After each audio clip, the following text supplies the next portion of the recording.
함께 찬양드림으로 1월 18일 새벽기도 및 수요 말씀 묵상 시간을 갖겠습니다. 찬송가 360장 행군 나팔 소리에 함께 찬양드립니다. 행군 나팔 소리에 주의 오령 났으니 십자가의 군기를 높이 들고 나가세. 선한 싸움 다 싸우고 의의 면류관 받았으리라. 선한 싸움 다 싸우고 의의 면류관 예루살렘 성에서 면류관 받으리. 저 요단강 건너 우리 싸움 마치는 날 의의 면류관 예루살렘 성에서 악한 마귀 권세를 모두 깨쳐버리고 승리하신 주님과 승전가를 부르세. 선한 싸움 다 싸우고 의의 면류관 받았으리라. 선한 싸움 다 싸우고 의의 면류관 예루살렘 성에서 면류관 받으리. 저 요단강 건너 우리 싸움 마치는 날 의의 면류관 예루살렘 성에서 달려갈 길 다 가고 싸움 모두 마친 후 주와 함께 기쁨을 용사들아 누리세. 선한 싸움 다 싸우고 의의 면류관 받았으리라. 선한 싸움 다 싸우고 의의 면류관 예루살렘 성에서 면류관 받으리. 저 요단강 건너 우리 싸움 마치는 날 의의 면류관 예루살렘 성에서. 사랑과 은혜가 충만하신 살아계신 하나님 아버지, 쌀쌀한 날씨 가운데에서도 우리를 지키시고 보호하시고 지난밤도 하나님 은혜 가운데 잘 지내게 하시며 이 아침에 새 생명의 호흡으로 주님을 찬송케 하시니 감사를 드립니다. 하나님께서 허락하신 너무나 귀하고 복된 이 하루를 말씀에 순종하며 하나님의 뜻을 이루며 살게 하여 주시고 오늘도 우리를 푸른 초장 쉴 만한 물가로 인도하시는 주님의 인도하심을 받는 복된 하루 되게 해 주시옵소서. 우리 구주 예수 그리스도의 이름으로 기도드립니다. 아멘.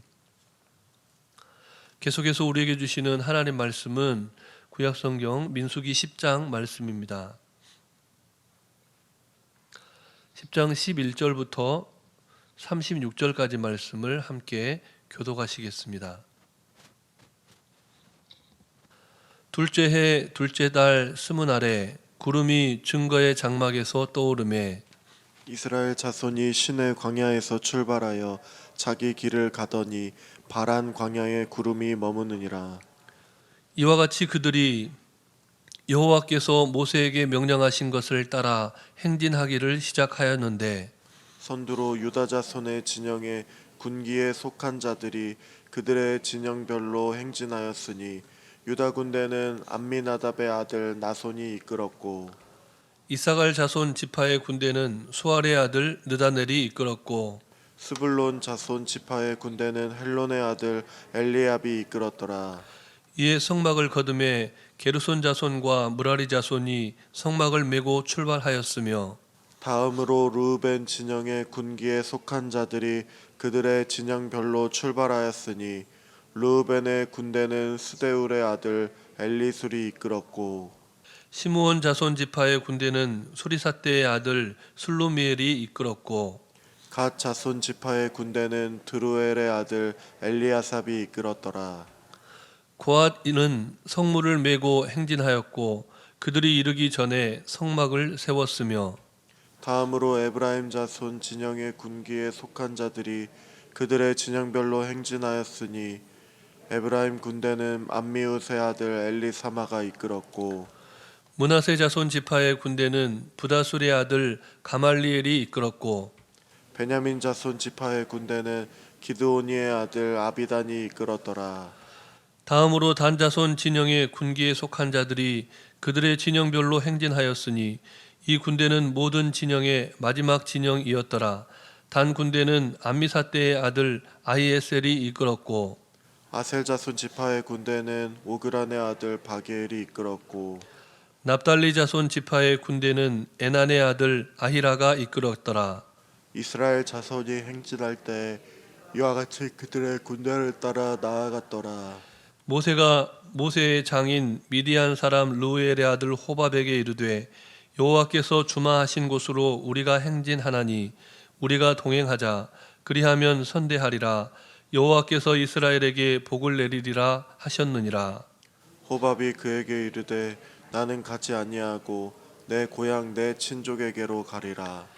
모세가 이르되 청하건대 우리를 떠나지 마소서.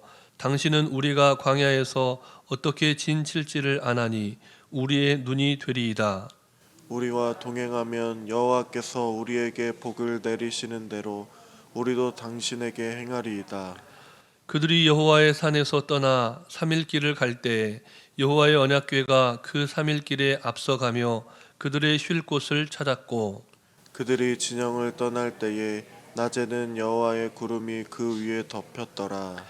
궤가 떠날 때에는 모세가 말하되 여호와여 일어나사 주의 대적들을 흩으시고 주를 미워하는 자가 주 앞에서 도망하게 하소서 하였고 궤가 실 때에는 말하되 여호와여 이스라엘 종족들에게로 돌아오소서 하였더라. 아멘. 출애굽 이후 이스라엘 백성들이 시내산에 머문 기간은 대략 11개월 정도였습니다. 이스라엘 백성들의 멈춤 그리고 이스라엘 백성들의 나아감은 철저히 하나님의 인도하심의 결과였죠. 광야에서의 11개월, 근 1년간의 그 기간은 결코 짧은 기간이 아닙니다. 이스라엘이 시내산에 도착할 당시만 해도 그들의 모습을 보면 이제 막 애굽에서 탈출한 노예 민족 집단에 불과했다는 겁니다. 그러나 하나님께서 그들을 변화시켜 주셨죠. 오늘 본문에 분명히 나타나 있는 것처럼 그들은 이제 무시할 수 없는, 결코 주변의 어떤 나라들도 어떤 민족도 무시할 수 없는 하나님의 군대가 되었습니다. 하나님은 하나님께서 선택한 사람들을 하나님의 군대로 변화시켜 주십니다. 그리고 하나님의 때가 찼을 때 행진하라 라고 명령을 하시죠. 전 민족적으로 하나님의 진군 명령에 순종할 수 있을 그 때가 되었다는 겁니다. 좌로나 우로나 치우치지 않고 온전히 하나님과 함께 전진할 때가 되었습니다. 그러자 이스라엘의 성막 위에 머물던 구름이 어떻게 합니까? 떠오릅니다. 본문 11절 말씀을 우리 다시 함께 읽겠습니다. 둘째 해 둘째 달 스무 날에 구름이 증거의 장막에서 떠오르매. 아멘. 구름은 하나님의 임재의 상징이죠. 증거의 장막은 성막이라고도 하고 회막이라고도 불렀습니다. 성막이라고 하면 하나님의 거룩한 임재에 초점을 맞춘 표현입니다. 또 회막이라고 하면 하나님께서 그 성막에서 이스라엘 백성들과 만나 주셨다라고 하는 의미를 살리기 위한 표현입니다. 성막 안에 있는 지성소에는 이스라엘 백성들에게 주신 무엇이 들어 있었습니까? 하나님의 언약의 말씀이 새겨진 언약궤. 그 언약궤가 들어있는 곳이 성막의 지성소였습니다. 그래서 성막을 증거의 장막이라고 부른 겁니다. 결국 증거의 장막이 이스라엘 백성들의 정체성입니다. 이스라엘 백성들이 광야에서 행진을 하고 또 때로는 광야에 멈춰 있을 수 있었던 그들의 정체성이 바로 성막 안에 있는 그 중심에 있는 하나님의 언약궤였다는 겁니다. 다른 모든 민족과 또 족속들과 구별되는 것이 그래서 바로 이 이스라엘의 증거의 장막이었던 겁니다. 때가 참에 드디어 하나님의 임재의 상징인 구름이 증거의 장막에서 떠오릅니다. 그날이 1445년 2월 20일 역사적인 날이었다는 겁니다. 드디어 행진할 때가 된 겁니다. 근 1년 만의 일입니다. 어떻게 보면 짧고 어떻게 보면 길다고 할 수 있는 그 기간이 이스라엘 백성들이 훈련되고 연단되고 변화되는 기간이었는데 그 중심이 항상 하나님의 말씀이 있었습니다. 하나님의 분명하고 확실한 언약의 말씀을 들었고 드디어 체계가 잡히고 무엇이든지 이룰 수 있을 것 같은 그때가 이르렀습니다. 그런 이스라엘의 모습을 사자성어로 표현해 본다면 의기충천이라고 할 수 있을 겁니다. 이스라엘의 의지와 기계가 하늘을 찌를 듯한 가운데 역사적인 행진이 시작됩니다. 그런데 본문은 그리 멀리 가지 않은 상황, 그리 오래 가지 않은 날 만에 또다시 이스라엘 백성들이 멈추게 되었다라고 말씀을 합니다. 본문 12절 말씀도 우리 다시 함께 읽겠습니다. 이스라엘 자손이 시내 광야에서 출발하여 자기 길을 가더니 바란 광야에 구름이 머무니라. 아멘. 이스라엘이 시내산을 떠나서 다시 멈춰설 수밖에 없었던 이유가 무엇입니까? 구름이 가다가 멈춰섭니다. 어디에 멈춰섭니까? 바란 광야입니다. 이 바란 광야는 그 이름에 나타나 있는 것처럼 광활한 평지와 또 낮은 구릉이 이루어진 그러니까 광활한 평지와 낮은 구릉으로 이루어진 곳, 곳곳에 샘과 우물이 있고 땅을 파서 물을 얻기에 비교적 수월한 곳, 그곳이 바로 바란 광야입니다. 행군을 하는 이스라엘 백성들이 정말 100만 명, 200만 명 굉장히 많은 숫자로 불었는데 그 거대한 인구가 함께 잠시 머물기에는 적합한 곳, 그곳이 바란 광야입니다. 그런데 동시에 바란 광야는 이스라엘 백성들에게 또 어떤 땅이었냐면 신명기 1장의 말씀을 보면 이스라엘 백성들이 지나온 그 바란 광야를 뭐라고 표현하냐면 크고 두려운 광야다 이렇게 표현을 했습니다. 그 지역이 대부분 화강암으로 구성된 낮고 험한 언덕이 가로지르고 있었고 메마른 모래 고원으로 이루어져 있었기 때문에 이스라엘 백성들에게는 크고 두려운 광야다 이렇게 여길만 합니다. 그런데 그냥 물리적으로 보이는 그런 광야라서 크고 두려운 광야라고 표현하지 않았다는 것을 우리는 이후에 펼쳐진 이스라엘의 광야 생활의 그 결과를 통해서 알 수가 있습니다. 바란 광야는 잠시 머물면서 쉬어갈 수는 있었지만 결코 이스라엘이 광야 여정의 목적지나 종착점은 아니었습니다. 안타깝게도 이스라엘 백성들은 3일 길을 행진하다가 멈춰선 그 바란 광야에서 또다시 불신앙의 늪에 빠지고 맙니다. 오늘 본문은 그 내용을 언급하고 있지 않지만 이후의 내용을 살펴보면 민수기와 신명기에 나타난 이스라엘 백성들의 삶이 안타까운 삶의 여정이었다는 것을 볼 수 있게 됩니다.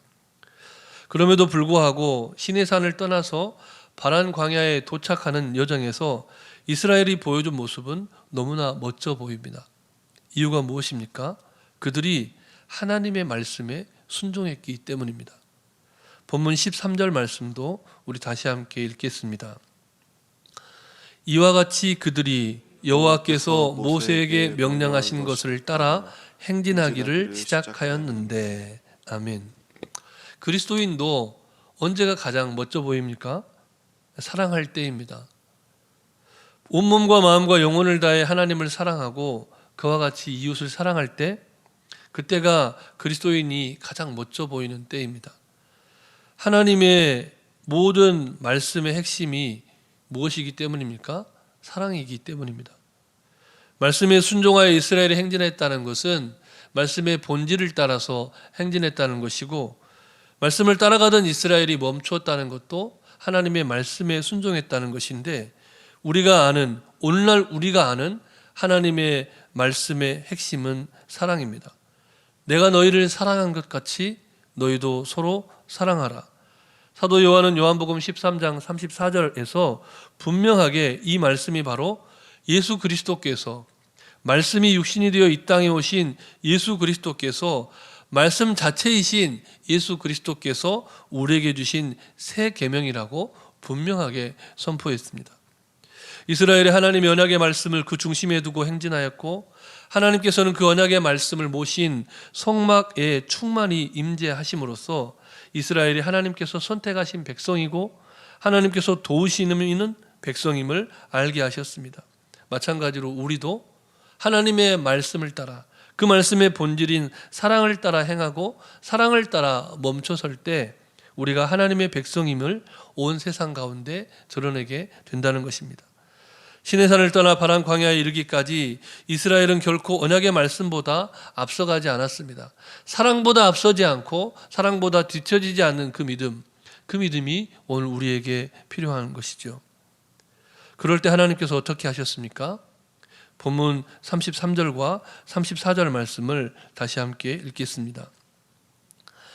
그들이 여호와의 산에서 떠나 3일 길을 갈 때 여호와의 언약궤가 그 3일 길에 앞서가며 그들의 쉴 곳을 찾았고, 그들이 진영을 떠날 때에는 낮에는 여호와의 구름이 그 위에 덮였더라. 아멘. 너무나 아름다운 장면입니다. 시편 23편이 그대로 녹아있는 말씀이죠. 여호와의 언약궤가 3일 길 동안 앞서가며 그들의 쉴 곳을 찾았다. 읽고 묵상하고 또 읽고 묵상해도 본문이 주는 아름다움과 감동이 가시지를 않습니다. 말씀이 육신이 되어 이 땅에 오신 그리스도, 우리의 영원한 목자 되신 예수님께서 광야 같은 우리 인생길에 앞서가시며 쉴 곳을 찾아주십니다. 그리고 지금은 우리가 영원히 가할 초소를 예비하시고 우리가 이 땅에서 말씀에 순종하여 이루어야 할 그 사명, 우리 각자에게 주신 사명, 우리 가정에 주신 사명, 우리 교회에 주신 사명, 우리 민족에 주신 사명을 다하고 바로 그 하나님 나라에 입성하기를 손꼽아 기다리고 계십니다. 뿐만 아니라 험난한 인생길을 가는 동안 구름이 성막을 덮은 것처럼 우리 가운데 날마다 충만히 임재해 주십니다. 그리고 오늘 하루를 어떻게 살아가야 할지, 또 어디로 나아가야 하고 어디에 멈춰서야 할지 지시하시고 섬세하게 안내해 주시는 분, 그분이 바로 우리가 사랑하는 주님이십니다. 이 사실을 너무나 잘 알고 있는 지도자 모세는 그래서 이렇게 기도한 것입니다. 본문 35절과 36절 말씀도 우리 마지막으로 함께 읽겠습니다. 궤가 떠날 때에는 모세가 말하되 여호와여 일어나사 주의 대적들을 흩으시고 주를 미워하는 자가 주 앞에서 도망하게 하소서 하였고, 궤가 쉴 때에는 말하되 여호와여 이스라엘 종족들에게 돌아오소서 하였더라. 아멘. 하나님께서 모세의 이 기도를 들어주셨듯이 오늘 하루를 살아가는 모든 성도님들의 삶에도 이 기도가 그대로 응답되기를 주님의 이름으로 축복합니다. 우리 주신 말씀을 기억하시면서 잠시 합심해서 기도하실 때 먼저는 하나님 말씀에 순종함으로 하나님의 임재와 보호하심을 누리는 하루가 되도록, 또 멈춰야 할 때와 나아가야 할 때를 분별하되 말씀 가운데 지혜를 얻도록 기도하시고, 마지막으로 교육관 건축을 위해서 기도할 때 우리의 자녀들이 오늘 본문에 나타난 하나님의 군대를 이끄는 그 아들들처럼 이 시대의 지도자로 성장해 갈 수 있도록 함께 기도하시겠습니다. 사랑과 은혜가 충만하신 아버지 하나님, 하나님의 말씀에 순종함으로 하나님의 임재와 보호하심을 누리는 이 하루가 되도록 우리의 삶을 지키시고 보호하시고 인도하여 주시옵소서. 하나님께서 이스라엘의 정말 행진에 앞서서 하나님의 증거의 장막을 그 진중에 두게 하시고 하나님의 장막을 따라, 하나님의 성막을 따라, 만나주시마 약속하신 그 성막을 따라 이스라엘이 동과 서남과 북사방으로 행진케 하여 주신 그 은혜의 말씀을 묵상케 하시니 감사합니다. 우리도 오늘 하루를 살아갈 때 하나님의 말씀을 우리의 삶의 중심에 모시게 하시고 너희가 서로 사랑하라 말씀하신 그 예수님의 가르치심과 새 계명을 따라 사랑하며 살아갈 때에 우리 가운데 충만히 임재하시는 하나님의 은혜와 은총을 누리며 살아갈 수 있는 우리 모두가 되게 하여 주시옵소서. 멈춰야 할 때와 나아가야 할 때를 분별하게 하여 주시되 매일 묵상하는 하나님의 말씀 가운데 지혜를 얻게 하시고 하나님의 말씀을 따라 순종하며 나아갈 때 하나님이 임재하심이 충만케 경험되는 귀하고 복된 하루가 되게 하여 주시옵소서. 특별히 하나님 이 시간 우리가 마음을 합하고 뜻을 합하여 기도합니다. 우리가 말씀을 다 나누지는 못하였지만 이스라엘 백성들이 그 지파를 따라 이스라엘의 지도자의 그 아들들의 이끌음을 따라 군대를 따라 행진하였듯이 하나님 아버지 주님의 몸된 교회와 우리가 속한 가정이 정말 하나님의 군사로 일어선 하나님의 자녀 세대를 따라 나아가는 거룩한 백성들 되게 하여 주시되 우리의 자녀들이 하나님의 군대를 이끄는 리더로 성장할 수 있도록 주님 지혜와 총명을 더해주시고 건강과 평안으로 함께하여 주시옵소서. 오늘도 연약한 가운데 있는 성도들과 성도들이 있사오니 하나님 저들 하나님의 말씀 가운데 은혜 가운데 충만히 거하며 살아가는 이 하루가 되도록 주님 역사하여 주시옵소서. 이 모든 말씀 예수님 이름으로 기도드립니다. 아멘. 사랑의 하나님, 오늘 우리의 삶이 하나님 말씀에 순종함으로 하나님의 임재와 보호하심을 누리는 하루가 되게 해 주시옵소서. 멈춰야 할 때와 나아가야 할 때를 분별하는 지혜를 주시되 날마다 하나님의 말씀을 통해 깨닫게 해 주시옵소서. 오늘도 교육관 건축의 여정 가운데 함께 하셔서 안전사고 발생하지 않도록 지키시고 우리의 자녀들이 하나님의 군대를 이끌 이 시대의 진정한 지도자들로 거듭나도록 역사하여 주시옵소서. 간구하지 못한 기도의 제목도 주님께서 다 하시고 일마다 때마다 역사하여 주시기를 우리 구주 예수 그리스도의 이름으로 기도드립니다. 아멘. 하늘에 계신 우리 아버지, 아버지의 이름을 거룩하게 하시며 아버지의 나라가 오게 하시며 아버지의 뜻이 하늘에서와 같이 땅에서도 이루어지게 하소서. 오늘 우리에게 일용할 양식을 주시고 우리가 우리에게 잘못한 사람을 용서하여 준 것 같이 우리 죄를 용서하여 주시고 우리를 시험에 빠지지 않게 하시고 악에서 구하소서. 나라와 권능과 영광이 영원히 아버지의 것입니다. 아멘.